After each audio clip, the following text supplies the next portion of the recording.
Congressman Eric Burlison. He's a member of the Transportation and Infrastructure Oversight, Education, and Workforce Committees. Congressman, thanks very much for being here. That was weird. She went on the show. I guess she says she went on the show in a personal capacity and not as Commerce Secretary.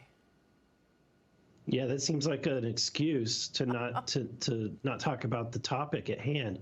Right. And that's the trend of the Biden administration, is to display apathy when all of these problems that are occurring. Look, this is going to be a serious problem to the American people, to all of us in the United States. So tell me about that. What's the impact, Congressman?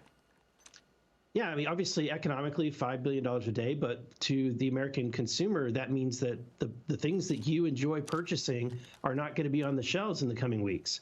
And when you ask what's happening, it's going to be a result of this delay in the ports. In addition, farmers are going to face a serious issue when we have, perishable items that are going to be sitting at docks.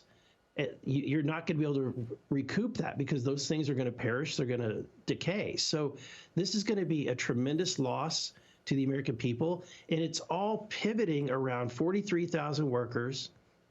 This is the very reason why the Taft-Hartley Act exists. Look, it's one thing for a union to unionize and strike. They're given that rights under the federal government, and to put pressure on their employer. But when that pressure is being placed on the entire American population, that's a little bit greater of an impact. And I think that's why, the federal government also gives a measured approach to give the president an 80-day cooling off period that he should be exercising. But again, he's being apathetic and he's not doing his job. I wonder why he's not intervening here. You mentioned the perishable items. That's the first thing that the public will feel. But then as weeks go on, there are other issues. What is the other impact of this? With regard to inflation, you have to believe that if there's, a smaller supply, then the demand will go up and prices will follow. Absolutely. It's gonna, we already are experiencing record inflation. It's painful for the American consumer. It's painful for all of us. And this is only going to exacerbate this problem. And I think that they chose the timing of this to inflict the most serious harm on the American consumer and the American economy that they possibly could. This will actually affect global economies as well. So there's a lot of other countries that rely on the food that's coming out of the United States.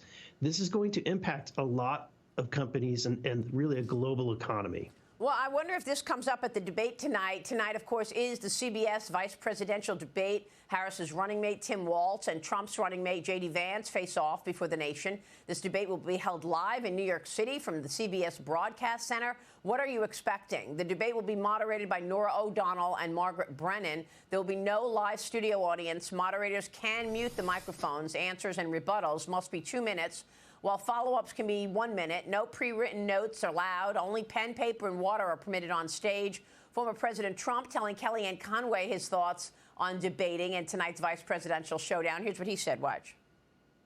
I would love to have 2 or 3 more debates. I like it. I enjoy it. But they're so rigged and so stacked. You'll see it tomorrow with J.D. It'll be stacked. He's going up against a moron, a total moron. Congressman, your expectations? Yeah, he's right. They are rigged. They are stacked with certain media channels. They're not doing the debate with Fox Business, where they would get a fair debate. CBS is known for, just since Harris has become the nominee, having somewhere close to 80% positive news coverage of Harris. The alternative to that is they've had somewhere close to 70+ negative news stories on President Trump. Yeah. So it's not a fair channel, but at the end of the day, I think that JD has an opportunity to ask questions of Walz that the American people need to get answers to. He needs to ask him about his connections to China. He needs to ask him about his involvement in bringing, young students 30 times to China. Look, Yeah. I haven't even been to Florida 30 times.